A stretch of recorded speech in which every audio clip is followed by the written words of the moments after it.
और हम चाहते हैं कि ये नियम बहुत जल्दी हम लोग के बीच में आए और जो हायर एजुकेशन प्राप्त करना चाहते हैं, चाहे वो किसी भी समाज से हो, भारत का नागरिक है या विदेश का नागरिक हो, अगर वो एग्जिस्ट करते हैं तो वो उनको मिलना चाहिए। ये बहुत पहले छीनना चाहिए था। हमको लगता है कि जो स्वर्ण समाज के लोग हैं, उनको ऐसा लग रहा है कि हमारे साथ डिस्क्रिमिनेशन हो सकता है या होने वाला है, तो इसको हम सीधे से खारिज। शिक्षण संस्थानों में जो भेदभाव कथित तौर पे जो होते हैं, वो जो जैसा कि वो लोग कैसे भी नहीं देखना चाहता, एससी एसटी ओबीसी को नहीं देखना चाहता स्वर्ण समाज, लेकिन हमारा इतना उदार स्वर्ण समाज के लिए अन्याय हो रहा है, अगर उस पर गलत आरोप लगते हैं तो वो सीधे उनकी जिंदगी बर्बाद हो जाती है, उनकी करियर खत्म हो जाती है। इस पर आप क्या कहना चाहेंगे? इसके लिए भी यूजीसी में गाइडलाइन है। प्रूफ सही करने के लिए बस पढ़ना है। हमको लगता है कि शिक्षा ही आपको सही गलत का निर्णय लेने के लिए सक्षम बनना। समाज के थे छात्र, तो क्या हुआ कि वो झगड़ा हुआ होगा, आपस में कुछ मैटर हुआ होगा, वो नामांकन को लेकर के हुआ। अब वर्चस्व की लड़ाई रहती है, एससी एसटी ओबीसी बनाम स्वर्ण, तो ये स्थिति थी। तो उसको इस तरीके से प्रताड़ित किया गया कि वो लड़का मतलब कि हार पार करके जो है, वो जो कॉलेज लेवल पे एंटी रैंकिंग कर जो रहता है। इन दिनों यूजीसी कानून को लेकर चारों ओर हंगामे देखने को मिल रहे हैं। ऐसे में आज हम जानने और समझने दोनों आए हैं। हमारे साथ आज इस मुद्दे पर पूरी डिटेल में बातचीत करने के लिए हाईकोर्ट के एडवोकेट महेश कुमार जी मौजूद हैं। सबसे पहले महेश जी, बहुत शुक्रिया, बहुत स्वागत है आपका बातचीत के लिए। और ये जानना समझना काफ़ी ज़रूरी है लोगों को, यूजीसी जो कानून बनने जा रहा है, इसका मतलब क्या है आखिर?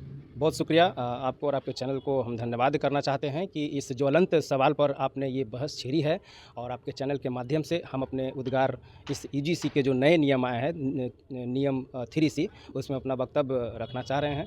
निश्चित तौर पे ये जो आज जो बहस छिड़ी है, ये बहुत पहले छिड़ना चाहिए था।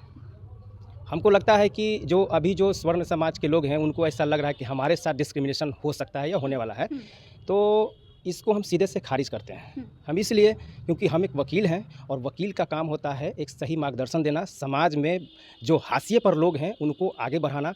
डॉक्टर भीमराव अम्बेडकर जो बाबा साहब थे, उनका यही सपना था, वो साकार आज तक नहीं हो पाया है। निश्चित तौर पे हम लोगों के ऊपर जवाबदेही है कि इस काले कोट की गरिमा को बरकरार रखना है। समाज के अंतिम पायदान पे खड़े व्यक्ति जो शिक्षा से वंचित है, समाज में हाशिए पर है, उनको कैसे आगे बढ़ाया जाए, यूजीसी को इसमें पहले ही और बहुत पहले ये गाइडलाइन लाना। सर, हम जानना चाहेंगे, आप एक एग्जाम्पल दे करके हमारे दर्शकों को समझाएं कि आखिर क्या कानून है, कैसे इसमें बचना है। सारे प्रेफर में आप एक संक्षिप्त में बताएं हमारे। जैसे देखिए, एग्जांपल के लिए जैसे हम बता दें, जैसे हम कॉलेज लाइफ में थे, तो हम पढ़ाई कर रहे थे एलएलबी का, तो एक घटना बता रहे हैं, ये रियल घटना है। तो एक विद्यार्थी था जो एससी एसटी से बिलोंग करता था, नाम नहीं लेंगे उनका, और ये घटना में क्या हुआ कि एक स्वर्ण समाज के थे छात्र, तो क्या हुआ कि वो झगड़ा हुआ होगा, आपस में कुछ मैटर हुआ होगा, वो नामांकन को लेकर के हुआ। अब वर्चस्व की लड़ाई रहती है, एससी एसटी ओबीसी बनाम स्वर्ण, तो ये स्थिति थी। तो उसको इस तरीके से प्रताड़ित किया गया कि वो लड़का मतलब कि हार पार करके जो है, वो जो कॉलेज लेवल पे एंटी रैंकिंग कर जो रहता है, वहाँ शिकायत किया, तो वहाँ उसकी कोई नहीं सुनी गई। फिर उसकी कॉपी लेकर के बड़े पदाधिकारी से भी मिले, यूनिवर्सिटी ग्रांट कमीशन में भी लेटर दिया, विश्वविद्यालय लेवल पे भी उन्होंने लड़ाई लड़ी।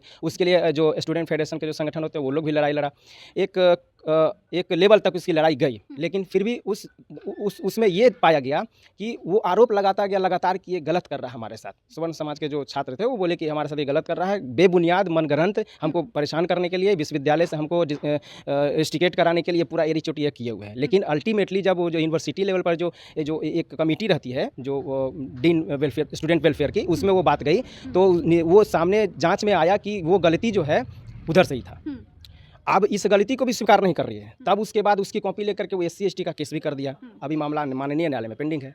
तो ये चीज़ें बताती है कि आज भी आप भेदभाव के शिकार हो रहे हैं। लेकिन ये कानून आने के बाद लग रहा है कि अब एकदम जरूरी से इस मुद्दे को ख्याल रख करके उस पर कार्रवाई होगी। जैसा कि आपने एक एग्जाम्पल देकर बताया, अभी भी ये मामला पेंडिंग है, लेकिन न्याय नहीं मिला। अब इस कानून में क्या उस बंदे पर जो आपने स्वर्ण समाज के छात्र की जिक्र की, उस पर कार्रवाई हो जाएगी? अब निश्चित तौर पे जो विधि सम्मत जो कार्रवाई है, वो तो अभी न्यायालय में पेंडिंग है, चलेगी, होगी ही। ये नियम आप लोग सही समझ रहे हैं इस नियम को? बिल्कुल बिल्कुल, जो दोषी है उसका विरोध होना ही चाहिए, जो आरोपी है उसका विरोध तो होना ही चाहिए। लेकिन सबक सिखाने के लिए जो है विधि सम्मत कार्रवाई तो जरूरी है ना, नहीं तो छोड़ दिया जाएगा, तो फिर वो अगर संघर्ष छोड़ देता तो आज वो भी डिस्क्रिमिनेशन का शिकार बनता। इसलिए सबके लिए कानून बराबर है, सबके लिए शिक्षा बराबर होनी चाहिए। और एक जगह अगर हम बैठे हुए हैं पढ़ाई करने के लिए, तो शिक्षा बांटने की चीज़ नहीं है। मतलब कि आपस में धर्म के आधार पर, जाति के आधार पर, समुदाय के आधार पर, ऊँच नीच भेदभाव के आधार पर आप नहीं किसी को डिस्क्रिमिनेट कर सकते हैं। सब बराबर है, सब मानव है, सबके अंदर। लेकिन एक सवाल ये भी बनता है कि छात्र इससे आक्रोश है, स्वर्ण समाज आक्रोश है कि ये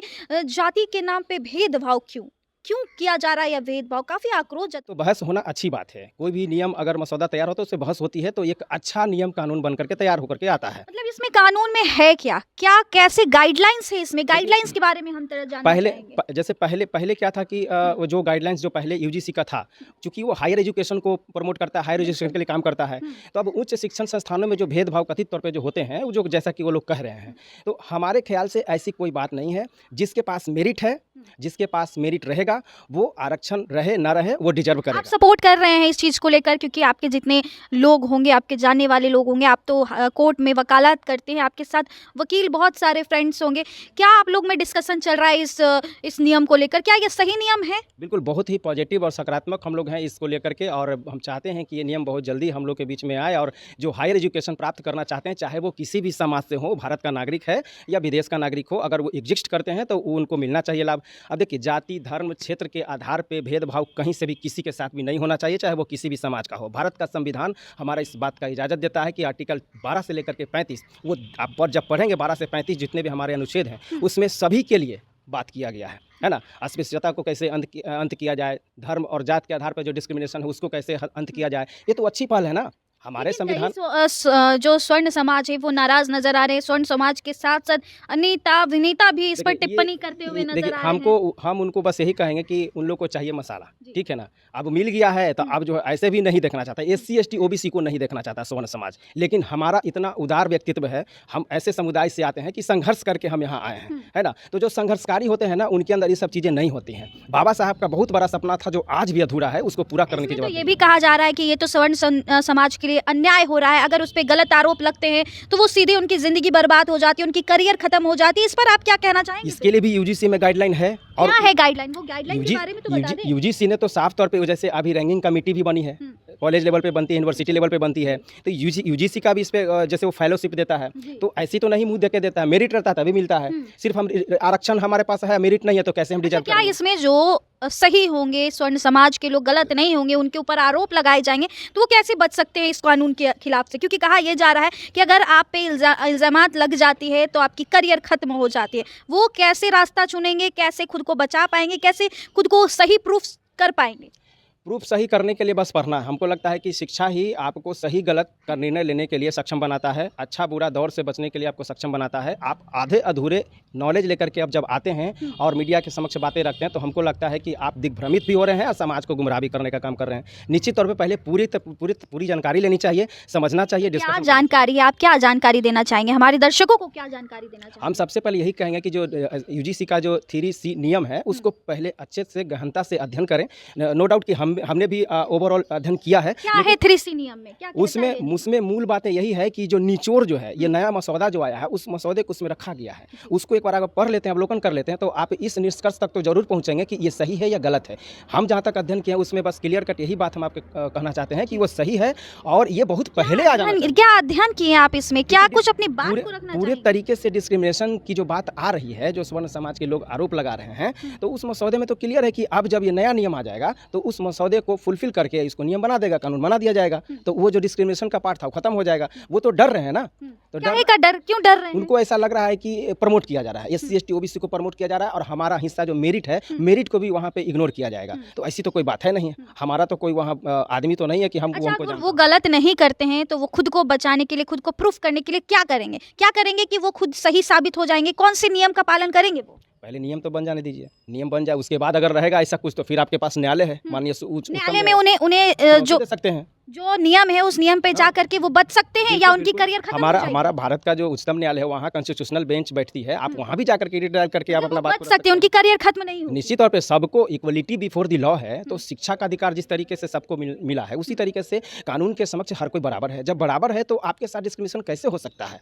जब कुछ अच्छा यूजीसी ने सोचा है तो उसको आप गहनता से पढ़िए, समझिए। अगर कुछ लगता है तो आपके पास न्यायालय जाने का दरवाजा है। चलिए, आपके पास न्यायालय का दरवाजा है, आपको घबराने की कोई ज़रूरत नहीं है। अगर आप स्वर्ण समाज से आते हैं, अगर आपके भी मन में डर है, इससे नए नियम बन गए हैं, बनने जा रहे हैं, माफ़ कीजिएगा बनने जा रहे हैं, इससे अगर आप भी चिंतित हैं तो चिंता की विषय नहीं। हमारे साथ बातचीत करने के लिए हाईकोर्ट के एडवोकेट थे महेश कुमार जी, इन्होंने अपनी पूरी बात को रखी। आखिर क्या है यह कानून, इस कानून में क्या हो सकता है, इस कानून बनने के बाद लोगों में कैसे भेदभाव जो बढ़ते हैं उसको कैसे ख़त्म कर दिया जाएगा, ख़त्म हो सकता है, और इस कानून से लोगों में हिम्मत भी आ सकती है। फिलहाल आप देख रहे थे रब्जी लाइव न्यूज़ के साथ मैं निधि सिंह पटना। बहुत बहुत शुक्रिया।